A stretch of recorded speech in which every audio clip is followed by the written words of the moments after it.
दिन भर एक से एक रूप से स्त्रियां आती हैं, हजार आकर्षण दिखते हैं, लेकिन हजार आकर्षण के बीच भी जो निर्विकार और निर्वासना में जीता है वो दिगंबर सत्य हुआ करता है। मानिए, सोचना। एक आदमी ने, पत्रकार ने पूछा कि महाराज आप नग्न रहते हैं और स्त्रियां आपके पास आती हैं आपके कक्ष में, आपको कैसा लगता है? अरे मैंने कहा मुझे कैसा लगेगा? बोले नहीं आप बताइए, मैं जनरल प्रश्न पूछ रहा हूं। मैंने कहा मुझसे पूछ रहे कैसा लगता है? मैंने कहा मुझसे मत पूछो, घर जाओ और अपने 2 साल के निर्विकार नंगे बच्चे से पूछना कि उसकी माँ बहन कमरे में आती है तो उसे कैसा लगता है। मैंने कहा जब तुम बहुत छोटे थे और माँ के आंचल का जब दूध पीते थे तो बोले माँ के आंचल में हाथ रखने पर तुम्हें कैसा लगता था? विचार करिए, सोचना है आपको। जब भी माताएं बहनें आती है ना तो मुझे ऐसा लगता है कि ये मेरी माँ है और मैं इनका छोटा सा बालक। निर्विकार निर्वासना में फैशन और व्यसन से बचिए, ये देश के लिए बहुत बड़ा खतरा है। युवा पीढ़ी फैशन और व्यसन में जा रही है। पहले लोग मेरे पास आते थे तो जेब से बादाम गिरती थी, सुपारी गिरती थी, अक्षत गिरा करता था। अब आते हैं, नमोस्तु करते हैं, माणिक चंद, विमल, लियो, बादशाह, गुरु। मैंने कहा कर दिया खाना गुरु को ही शुरू, अब क्या होगा तुम्हारा? गोल्ड मोहर। वाह रे आदमी, ये गिरता है आदमी के जेब से। ये चरित्र है हमारा। विचार करिए, गुटखा खा रहे हैं, शराब पी रहे हैं, सिगरेट पी रहे हैं। ध्यान रखिए मान्यवर, यदि बच्चे हमारे गलत काम ना करें उससे पहले बड़ों को अपने दर्पण में मुंह देखना चाहिए। यदि एक बाप ही पान मसाला खाएगा, एक बाप ही गुटखा खाएगा, एक बाप ही बच्चे से सिगरेट मंगाएगा, तो बताइए किस हैसियत से वो बच्चों को मना कर सकता है कि बेटा सिगरेट मत पीना, बेटा मसाला मत खाना। अरे युवा पीढ़ी को सुधारने से पहले हमारी प्रौढ़ पीढ़ी को अपना जीवन बदलना होगा। हमारे बुजुर्गों को, तुम तंबाकू खा रहे हो, तुम पान मसाला खा रहे हो और बच्चों से कह रहे हैं कि आप ऐसा मत करिए, आपकी बातों का कोई प्रभाव नहीं पड़ेगा। मान्यवर, एक माँ बाप अपनी औलाद को जिंदगी भर नहीं बदल पाते हैं और एक संत अपने आप के बच्चों को 1 घंटे के सत्संग में जीवन बदल के रख दिया। क्यों? क्योंकि हम जो करते हैं वही बोलते हैं। तुम केवल बोलते हो और करते नहीं हो। ध्यान रखिए, साधु जुबान से ही नहीं बोलता, साधु अपने जीवन से भी बोल करके दिखाता है। ध्यान, आपके बच्चे मेरा कहना मान जाते हैं। मैं कहता हूं बेटे मंदिर जाना, हाँ महाराज जाऊंगा। मैं कहता हूं बेटा सिगरेट नहीं पीना, हाँ महाराज नहीं पीऊंगा। आप जिंदगी भर कहो तो नहीं सुनेंगे। ध्यान रखिए, क्यों? क्योंकि तुम्हारे ओंठों पर सिगरेट लगी है। ध्यान रखिए, आदर्श बनकर के दिखाइए। नशा मौत है, आजाद की मौत है, कल परिवार की मौत है, एक दिन समाज की मौत है। और नशा यदि बढ़ते गया तो पूरे राष्ट्र की मौत है, और भी बढ़ा तो नशा पूरे विश्व की मौत हो जाया करता है। नशे में डूबती हुई ये युवा पीढ़ी समय से पहले सामूहिक आत्महत्या के दौर से गुजर रही है। ये आत्महत्या के अंधे कुएं में छलांग लगाएगी। मान्यवर ध्यान रखिए, क्या करेंगे आप?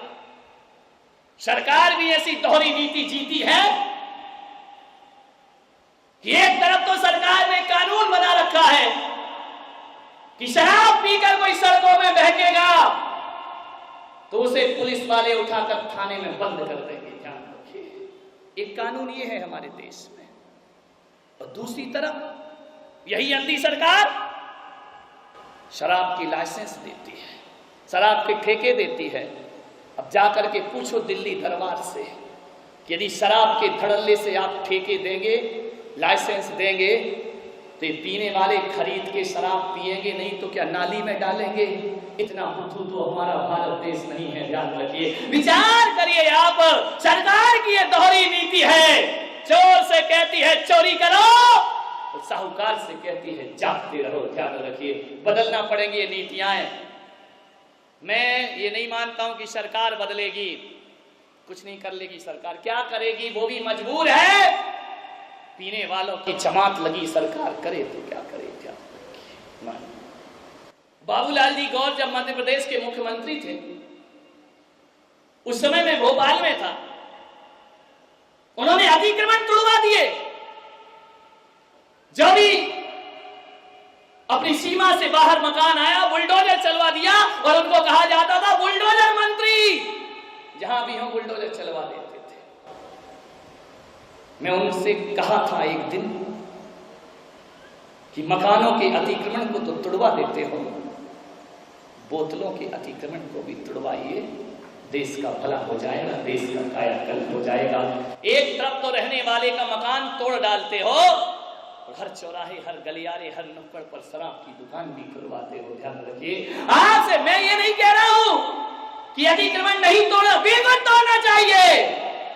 राजाज्ञा के विरुद्ध कोई भी काम हमें नहीं करना चाहिए। जिस राष्ट्र में रहते हैं, जिस देश में रहते हैं, राजा के अनुशासन में रहना हमारा फर्ज और दायित्व बना करता है। ध्यान रखिए, सीमाओं का उल्लंघन करोगे टूटेंगे। लेकिन मैं आपसे कहता हूं, कोई मंत्री अतिक्रमण तोड़वाता है तो तुम सब मिलके भी तो कोई मैखाने तोड़वा सकते हो, शराब की दुकानें बंद करा सकते हो। अरे जब शराब बिकेगी नहीं तो पिएगा कौन?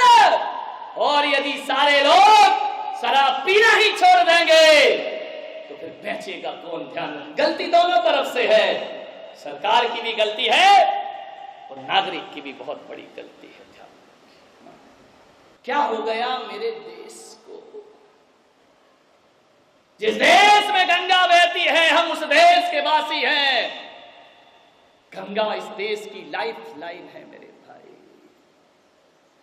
मेरे देश की पवित्र गंगा, ऐसा देश है हमारा कि जहां मैदानों में गंगा बहा करती है और मंदिरों में गंधोदक रखा करते हैं, जिसे हम माथे में लगाकर जीवन को धन्य किया करते हैं। मानवर, जिस देश में गंगा बह रही हो, वहां शराब की नदियां बहें, शर्म की बात हुआ करती है। गिलासों में जो उबरे वो न डूबे उबे जिंदगानी में, और हजारों बह गए इन बोतलों के बदलबानी में। मान्यवर, एक शराबी शराब पी रहा था, मुझे मिल गया। मैंने कहा शराब क्यों पीते हो? मालूम उसने क्या बोला?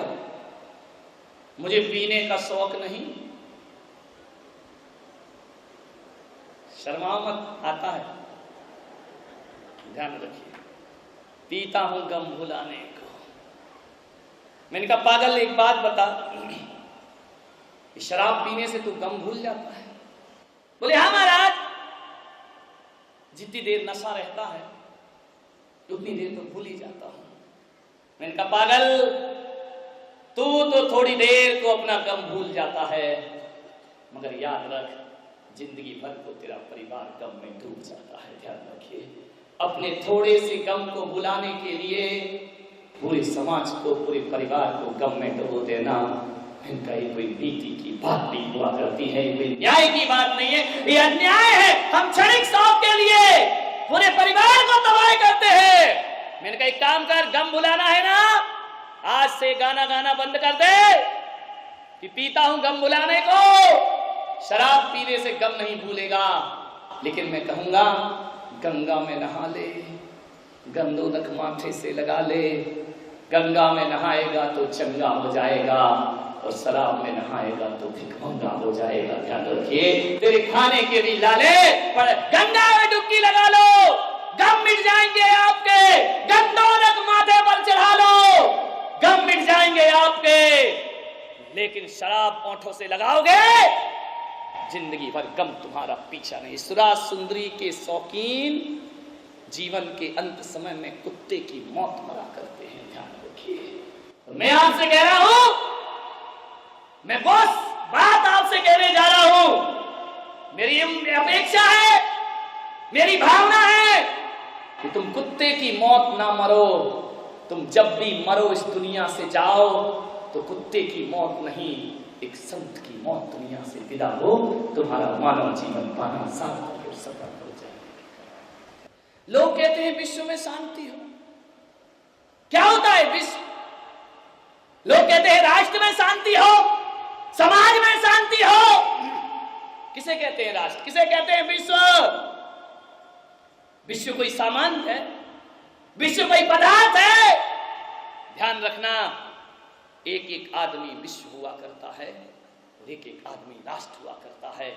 एक एक आदमी के जीवन से यदि व्यसन निकल जाए तो ध्यान रखना, वो आदमी की शांति नहीं, वो पूरे विश्व और राष्ट्र की शांति हुआ करती है। हम ही तो विश्व है मेरे भाई, हम ही तो संसार है मेरे भाई, हमसे ही तो विश्व बना है, हमसे ही तो दुनिया बनी है। और किस विश्व की शांति चाहते हो? अपने मन में शांति पैदा करो। जो अपने मन में शांति पैदा करके अपने मन को पवित्र कर लेता है, उस राष्ट्र और विश्व को पवित्र होने में भी ज्यादा देर। अपने आप को देखो मान्यवर, शराब पूरे परिवार को तबाह करती है, पीता एक है, दुर्दशा पूरे परिवार की होती है। एक आदमी को मैं जानता हूं, मैं एक बार जेल गया, एक दिन के लिए प्रवचन करने, और कुछ मत लगाओ अर्थ कि मैंने कोई कांड किया इसलिए जेल गया। हर शहर में जाता हूं, प्रवचन करने गया, उपदेश देने गया। मेरे प्रवचन के बाद मैंने क्या देखा कि एक कैदी एक पेड़ के नीचे बैठा आंसू लुढ़का रहा है। मेरा वहां से गुजरना हुआ, मेरी निगाहें पड़ी उस पर, मैंने जाकर उसके सिर पे हाथ रखा। मैंने कहा मेरे भाई रोते क्यों? बोले महाराज मैं इसलिए रो रहा हूं कि 8 दिन बाद मेरी सजा पूरी हो रही है। 20 साल की सजा गुजार ली मैंने, अब मैं बाहर निकल रहा हूं, इसलिए मेरी आंख से आंसू आ रहे हैं। मैंने कहा पागल, बाहर निकलते समय तो हर कैदी खुश होता है, पिंजरे से बाहर आता है, पक्षी आनंद में डूबता है। उसने मेरे पैर पकड़े, आंसुओं से पैर धो दिए कि महाराज चाहे कुछ भी करो, जेलर साहब से बोलकर मेरी सजा माफ मत करवाओ, मेरी सजा पूरी मत करवाओ। जितने दिन भी मैं जीना चाहता हूं